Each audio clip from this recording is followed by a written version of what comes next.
PM Vishwakarma योजनेच्या वर्षपूर्तीच्या कार्यक्रमासाठी देशाचे पंतप्रधान नरेंद्र मोदी आज वर्ध्याच्या दौऱ्यावर आहे आणि या त्यांच्या दौऱ्यासाठी त्यांच्या कार्यक्रमासाठी येणाऱ्या लोकांना आणण्यासाठी जर आपण पाहिलं तर विदर्भातून जवळपास 500 पेक्षा अधिक बस जे आहेत ते एसटी महामंडळाला मागवले आलेले आहेत। यामध्ये जर आपण पाहिलं तर अमरावती विभागामधून जवळपास 170 बस जे आहेत ते पंतप्रधान नरेंद्र मोदी यांच्या कार्यक्रमासाठी मागवण्यात आलेले आहेत आणि याचा परिणाम जर आपण पाहिलं तर एसटीने प्रवास करणाऱ्या सर्वसामान्य प्रवाशांवर झालेला आहे, विद्यार्थ्यांवर झालेला आहे। अमरावती विभागामध्ये जर आपण पाहिलं तर जवळपास 320 बस आहे आणि 320 एसटी बस पैकी 170 एसटी बस वर्धेच्या कार्यक्रमासाठी पाठवण्यात आलेल्या आणि केवळ 150 बसच्या माध्यमातून जे आहे ते अमरावती विभागामध्ये प्रवाशांची ने-आण होत आहे। त्यामुळे जर आपण पाहिलं तर प्रवाशांना जे आहे ते ताटकळत अमरावतीच्या मध्यवर्ती बस स्थानकामध्ये तासनतास एसटी बसची वाट पाहत थांबावं लागायचं दृश्य आपल्याला पाहायला मिळत आहे।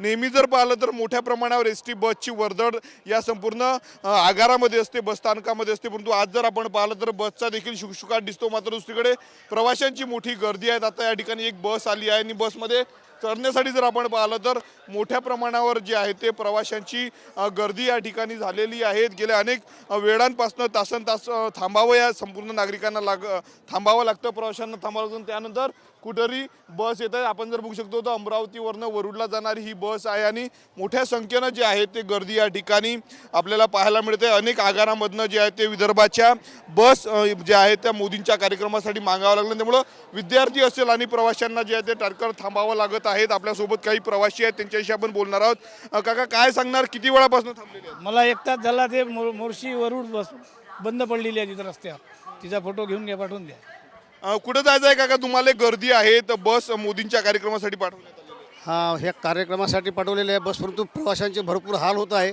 आणि एक दीड तास गाडी नाही, प्रवाशांना फार याचा सामना करावा लागत आहे, कठीण परिस्थितीचा। कुठं जायचं आहे तुम्हाला? आम्हाला मोर्शीला जायचं होतं आणि बऱ्याच वेळेस आम्ही थांबून आहोत। गाड्याची अव्यवस्था असल्यामुळे सर्व लोकांना अतिशय त्रास होत आहे त्या गोष्टीचा।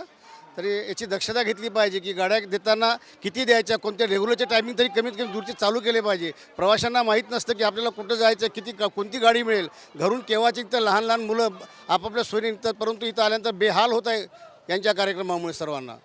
तर आपण बघू शकतो मोठी गर्दी दिसते आहे। वरुडला जाणारी ही संपूर्ण बस आहेत। अनेक वेळापासून प्रवासी या ठिकाणी थांबलेले होते।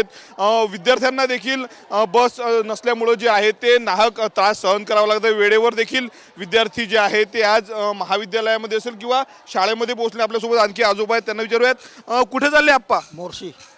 बस नाही का? बस नाही आहेच नाही बस। किती वेळापासून तुम्ही या ठिकाणी थांबले? अर्धा तास झाला। तर आपण बघू शकतो या ठिकाणी अशा पद्धतीनं मोठ्या प्रमाणावर प्रवाशांची गैरसोय होत आहे। पंतप्रधान नरेंद्र मोदींचा कार्यक्रम आज वर्धेमध्ये आहे आणि त्यासाठी कालच ज्या आहेत त्या बस अमरावतीवरनं पाठवण्यात आलेल्या आहेत। जवळपास 170 बस तिकडे गेल्याची जी आहे ती माहिती आहे आणि त्यामुळे केवळ 150 बसच्या फेऱ्याच्या माध्यमातून जे आहे ते प्रवाशांना प्रवास करावा लागतोय। बस वेळेवर येत नसल्यामुळे नाहक मनस्ताप जो आहे तो प्रवाशांना सहन करावा लागत आहे। कॅमेरामन अनिकेत दहातोंडेसह मी स्वप्नील उमप, TV9 मराठी, अमरावती।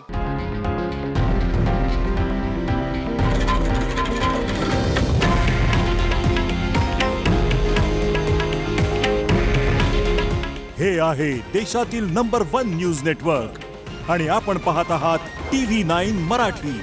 काळजी तुमची, हित महाराष्ट्राचं।